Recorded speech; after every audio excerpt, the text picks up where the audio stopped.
अब हम आपको रक्षा के क्षेत्र में भारत के उस नए धमाके का विश्लेषण करेंगे जिसने अमेरिका, रूस और चीन जैसे देशों को पीछे छोड़ दिया है। हमारा ये विश्लेषण आपको इसलिए भी देखना चाहिए ताकि आप एक भारतीय नागरिक के रूप में अपनी स्वदेशी शक्ति पर गर्व कर सकें। भारतीय सैन्य उपकरणों को तैयार करने वाली संस्था डीआरडीओ यानी defence and research development organisation ने एक ऐसा रॉकेट तैयार किया है जिसे मिसाइल कहा जा रहा है। डीआरडीओ ने पिनाका रॉकेट के नए वर्जन का कामयाब टेस्ट पूरा कर लिया। यह परीक्षण ओडिशा की बालासोर टेस्ट रेंज में किया गया। जिस नए वर्जन का टेस्ट किया गया है उसने 60 किलोमीटर दूर स्थित टारगेट को पिन पॉइंट प्रिसीजन यानी अचूक वार के साथ तबाह कर दिया। परीक्षण के दौरान नए रॉकेट को सबसे कम रेंज पर दागा गया था, यानी नया पिनाका रॉकेट इससे भी लंबी दूरी तक टारगेट पर हमला कर सकता है। परीक्षण की सबसे खास बात यह रही कि रॉकेट ने 4.7 मैक की गति हासिल की, जो हाइपरसोनिक गति यानी मैक 5 से थोड़ी ही कम है। अगर गणित के लिहाज से गणना की जाए तो पिनाका के नए वर्जन ने सिर्फ 37 सेकंड के अंदर 60 किलोमीटर दूर स्थित टारगेट को तबाह कर दिया।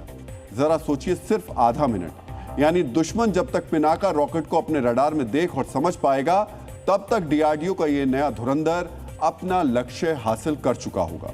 इस सफल परीक्षण के साथ डीआरडीओ ने एक और नया कीर्तिमान स्थापित किया है। नया पिनाका रॉकेट दुनिया का सबसे तेज गति वाला आर्टिलरी रॉकेट बन गया है। हाइपरसोनिक स्पीड की जिस मंजिल को हासिल करने के लिए दुनिया के कई देश मिसाइल्स पर काम कर रहे हैं, एक आर्टिलरी रॉकेट के जरिए ही भारत तकरीबन उस मंजिल तक पहुंच चुका है। ये कितनी बड़ी उपलब्धि है, इसे आप चीन और रूस, अमेरिका के सबसे तेज रॉकेट की तुलना करके बेहतर तरीके से समझ सकते हैं। मित्रों, पिनाका के टेस्ट में 4.7 मैक की स्पीड दर्ज की गई। इसके बाद चीन का नंबर आता है। चीन का PHL-16 रॉकेट 4.5 मैक की रफ्तार से उड़ सकता है, यानी भारत की तुलना में 0.2 कम है। तीसरे नंबर पर रूस, जिसके ग्रैंड रॉकेट 3 मैक की गति हासिल कर लेते हैं। चौथे नंबर पर अमेरिका का हिमार्स, जिसकी गति 2.7 मैक तक ही रहती है। जिस हिमार्स को अमेरिका अपने तरकश का सबसे खतरनाक रॉकेट मानता है, वो नए पिनाका से लगभग आधी गति ही हासिल कर पाता है। यानी भारत का नया पिनाका रॉकेट अमेरिका के सबसे तेज रॉकेट से करीब करीब दोगुनी रफ्तार से लक्ष्य साधता है। इसलिए हमने आपसे कहा था कि पिनाका पर हमारा यह विश्लेषण देखकर आपको गर्व का अनुभव होगा। जिस नए रॉकेट का डीआरडीओ ने परीक्षण किया है उसे पिनाका मार्क 3 नाम दिया गया है। आप कई बार ये शब्द यानी मार्क खबरों में देखते और सुनते होंगे, जैसे भारत के स्वदेशी फाइटर जेट तेजस को भी मार्क 1 और मार्क 2 कहा जाता है। तो चलिए आज हम आपको इसका मतलब भी समझा देते हैं, ताकि जब अगली बार आप कहीं हथियार के साथ मार्क लिखा देखें तो आप मुद्दे को पूरी तरह समझ पाएं। मार्क की शब्दावली किसी भी हथियार की पीढ़ी बताती है, यानी जब हथियार पहली बार तैयार किया जाता है तो उसे मार्क 1 कहा जाता है। अगले अपग्रेड के बाद उसका नाम मार्क 2 कर दिया जाता है। यह पिनाका का तीसरा विकसित वर्जन है। इसी वजह से नए रॉकेट को पिनाका मार्क 3 नाम दिया गया है।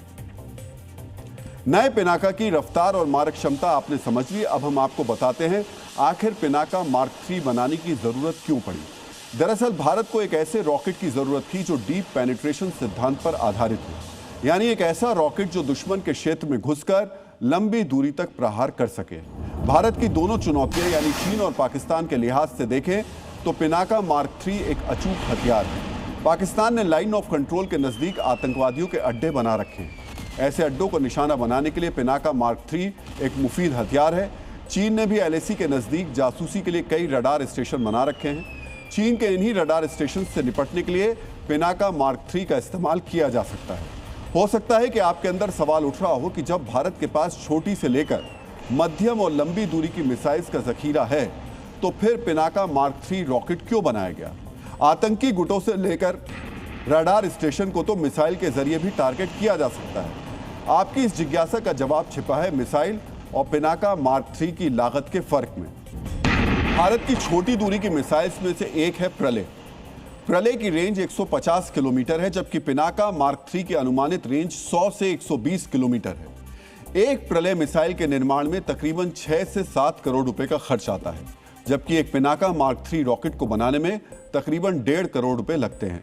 यानी पिनाका रॉकेट प्रलय जैसी मिसाइल्स के मुकाबले लगभग 5 गुना सस्ता है और इसकी मारक क्षमता मिसाइल जितनी ही है। यानी अचूक निशाने के साथ साथ पिनाका मार्क 3 लागत में सस्ता है। मित्रों, पिनाका नाम के इस रॉकेट के साथ एक दिलचस्प किस्सा भी जुड़ा है। पिनाका को बनाने का काम 80 के दशक में शुरू हो गया था। मकसद था साल 1994 से हर साल पिनाका की नई यूनिट सेना को सप्लाई की जाए, लेकिन कभी तकनीक के अभाव तो कभी सिस्टम की लेट लतीफी के चलते पिनाका का प्रोजेक्ट पूरा नहीं हो पा रहा था।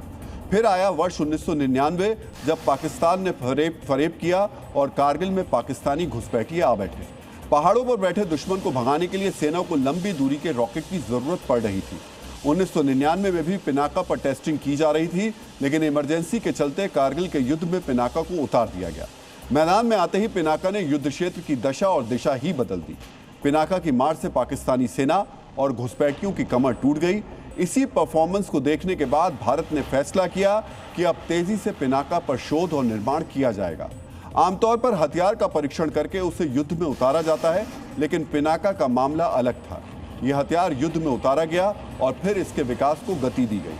कारगिल से शुरू हुआ यह सफर आज उस मंजिल पर पहुंच गया है जब दुनिया के अलग अलग देश भारत से पिनाका रॉकेट खरीद रहे हैं या फिर पिनाका खरीदने के लिए बातचीत कर रहे हैं।